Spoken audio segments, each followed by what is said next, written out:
ஆண்டவராகிய இயேசு கிறிஸ்துவின் பரிசுத்தமுள்ள நாமத்தில் உங்கள் ஒவ்வொருவருக்கும் இந்த 8வது மாத வாழ்த்துக்கள்.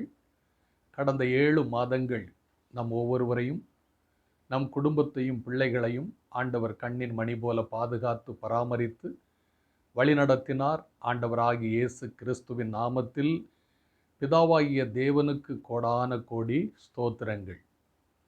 இந்த 8வது மாதம் ஆண்டவரே, நீர் எங்களை எப்படி நடத்தப் போகிறீர் என்று ஆண்டவர் பாதத்தில் உபவாசம் செய்து ஜெபம் செய்தபோது ஆண்டவர் எனக்கு காண்பித்த வேத வசனம் நீதிமொழிகள் 28ஆம் அதிகாரம் முதல் வசனம். ஒருவனும் துரத்தாதிருந்தும் துன்மார்க்கன் ஓடுகிறான், நீதிமான்களோ சிங்கத்தைப் போல் தைரியமாய் இருக்கிறார்கள் என்று வேதம் சொல்லுகிறது. இதை கேட்டுக்கொண்டிருக்கிற அருமையான என் அன்பு சகோதர சகோதரிகளே, உங்களையும் என்னையும் ஆண்டவர் நீதிமான்களாய் மாற்றப் போகிறார். நீதிமான்களாய் மாற்றி நம்மை சிங்கம் போல் இந்த பூமியிலே வாழ வைக்கப் போகிறார். நம் குடும்பத்தில் உள்ள ஒவ்வொருவரையும் ஆண்டவர் அப்படி வாழ வைக்கப் போகிறார். அங்கு வேதம் சொல்லுகிறது துன்மார்க்கன் நீதிமான் என்று. இந்த துன்மார்க்கனுடைய நிலைமை என்ன தெரியுமா? ஏசாயா 48:22 பாருங்கள், மற்றும் ஏசாயா 57:21 பாருங்கள். துன்மார்க்கனுக்கு சமாதானம் இல்லை என்று என் தேவன் சொல்லுகிறார். பார்த்தீர்களா? துன்மார்க்கன், அக்கிரமக்காரன், பாவிகள், துரோகிகள், இவர்களுக்கெல்லாம் நிம்மதியே இருக்காதாம், சமாதானமே இருக்காது என்று வேதம் சொல்லுகிறது. ஆனால் நீதிமான் எப்படி இருப்பானா? ஒருவனும் துரத்தாதிருந்தும் சிங்கம் போல் தைரியமாய் இருப்பாராம். அப்படின்னாங்க, இந்த நீதிமான் எப்படி இருக்க வேண்டும், அவன் எப்படி ஒரு பாவி நீதிமானாக மாறுகிறான் என்று வேதம் சொல்லுகிறது. ரோமர் 5ஆம் அதிகாரம் 9வது வசனத்தை பாருங்க. இயேசு கிறிஸ்துவனுடைய இரத்தம் ஒரு மனிதனை நீதிமானாக மாற்றுகிறதாம். எத்தனை அருமையான வார்த்தை பார்த்தீர்களா? மட்டுமல்ல, 1 கொரிந்தியர் 6ஆம் அதிகாரம் 9 முதல் 11 வசனத்தை பாருங்கள். அங்கு 9, 10 வசனத்தில் நாம் எப்படிப்பட்ட பாவத்திலெல்லாம் இருந்தோம், எப்படிப்பட்ட அசிங்கமான சுபாவங்கள்லாம் நமக்குள்ள இருந்தது, அப்படிப்பட்ட நம்மளை ஆண்டவர் இயேசு கிறிஸ்துவினுடைய நாமத்தினாலும் அவருடைய ஆவியினாலும் கழுவப்பட்டோமா, பரிசுத்தமாக்கப்பட்டோமா, நீதிமான்களாக்கப்பட்டீர்கள் என்று எழுதியிருக்கிறது. இதை கேட்டுக்கொண்டிருக்கிற அருமையான என் அன்பு சகோதர சகோதரிகளே, இந்த 8வது மாதம் ஆண்டவர் இயேசு கிறிஸ்து தம்முடைய இரத்தத்தாலும் ஆவியினாலும் இயேசுவின் நாமத்தினாலும் நம்மை கழுவி பரிசுத்தமாக்கி நம்மை நீதிமானாய் மாற்றியிருக்கிறார். எனவே நீங்கள் கவலைப்படாதிருங்கள். ஒருவேளை நான் பலவீனப்பட்டுட்டனே, பாவத்திலேயே சிக்கி இருக்கிறனே, என் பிள்ளைகள் இதிலிருந்து தப்பிக்க முடியலையே, ஒரே வார்த்தை சொல்லுங்க, ஆண்டவரே இயேசுவே, உம்முடைய விலையேற பெற்ற இரத்தத்தினால என்னையும் என் பிள்ளைகளையும் என் குடும்பத்தில் இருக்கிற யாவரையும் கழுவுங்க, எங்களை நீதிமான்களா மாற்றுங்கன்னு நீங்க சொல்லுங்க. இயற்கைக்கு அப்பாற்பட்ட விதத்தில் இயேசு கிறிஸ்துவனுடைய இரத்தம், இயேசுவின் நாமம், இயேசு கிறிஸ்துவனுடைய ஆவி உங்கள் பாவங்களை, பலவீனங்களை அப்புறப்படுத்திவிடும். நீங்கள் நீதிமான்களாய் மாறிவிடுவீர்கள்.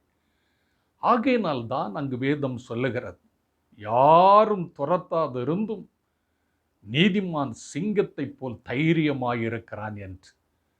பிரியமான என் அன்பு சகோதர சகோதரிகளே, நீங்களும் நானும் இயேசு கிறிஸ்துவின் இரத்தத்தினால் கழுவப்பட்டவர்கள் மட்டுமல்ல, விலை கொடுத்து வாங்க பெற்றவர்கள். ஆகையினால் நீங்களும் நானும் நீதிமான்கள். நீங்களும் நானும் நீதிமான்கள் எப்படி இருக்க வேண்டும் என்று பைபிள் சொல்லுகிறது தெரியுமா?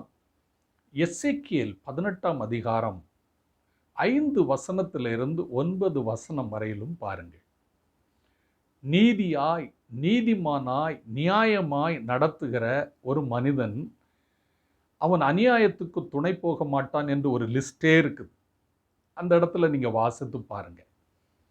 அந்த லிஸ்டெல்லாம் தாண்டி அங்கு வேதம் சொல்லுகிறது, ஒரு மனிதன் உண்மையாய் என் வார்த்தையின்படி அவன் நீதியாய் நடக்கும் பொழுது அவன் நீதிமான் என்று வேதம் சொல்லுகிறது.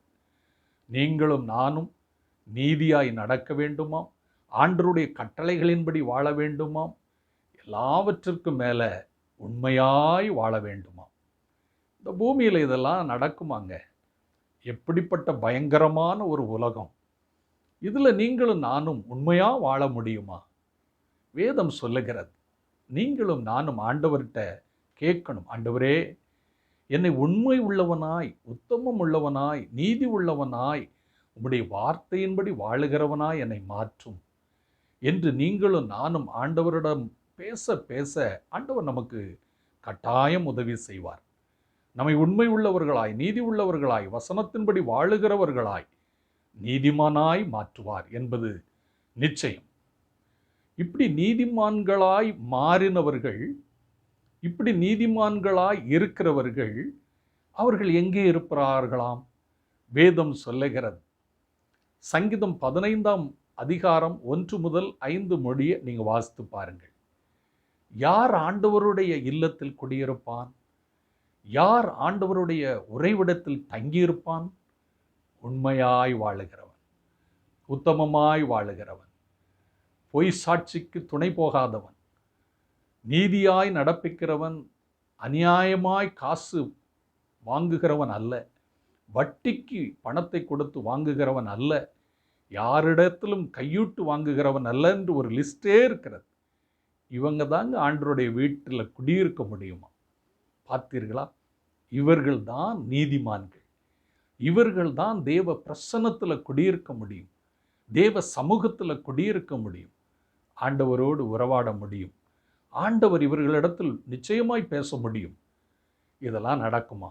நீங்கள் ஆனால் ஆண்டவர்கிட்ட கேட்கணும், ஆண்டவனே நான் உங்கள் இல்லத்தில் குடியிருக்கணும், நீங்கள் எனக்குள்ளே தங்கியிருக்கணும், நான் உங்களுக்குள்ள வாசமாக இருக்கணும், ஆண்டவரே என்னை உங்களை போல மாற்ற எனக்கு கிருபை தாங்க, பலன் தாங்கன்னு நீங்களும் நானும் கேட்கும்போது ஆண்டவர் அப்படியே தருவார். நம் இல்லத்தில் மறைவில் வைத்து ஒளித்து வைத்து நம்மை பாதுகாப்பார். எனவே நீங்கள் சோர்ந்து போகாதிருங்கள், சூழ்நிலையை பார்த்து பயப்படாதிருங்கள். ஆண்டவர்கிட்ட கேளுங்க, என்ன உங்கள் வீட்டில், உங்கள் பிரசன்னத்தில், உங்கள் சமூகத்தில், ஆண்டவரே நீங்கள் எனக்குள்ள அப்படி தங்கிருங்கப்பா, நானும் உங்களுக்குள்ள அப்படி நிலைத்திருக்க கிருபை தாங்கப்பான்னு நம்ம ஆண்டவர்கிட்ட ஜெபிக்கணும். நிச்சயமாய் ஆண்டவர் அந்த பாக்கியத்தை உங்களுக்கும் நம் குடும்பங்களுக்கும் நிச்சயமாய் தருவார். ஏன் தெரியுமா? நீதிமான் யாரும் துரத்தாதிருந்தும் சிங்கத்தை போல தைரியமாய் இருக்கிறான் என்று வேதம் சொல்லுகிறது. அப்பதாங்க நமக்கு தைரியம் வரும். பாவம் செய்தோம்னா எப்படி தைரியம் வரும்? ஆகையினால நீங்களும் நானும் ஆண்டவர்கிட்ட கேட்கணும், ஆண்டவரே நான் தைரியமா சிங்கத்தை போல நிற்க கிருபை தாங்க, பலன் தாங்கன்னு நீங்களும் நானும் கேட்க வேண்டும். வேதத்தில் ஒரு அருமையான சம்பவம் இருக்கு.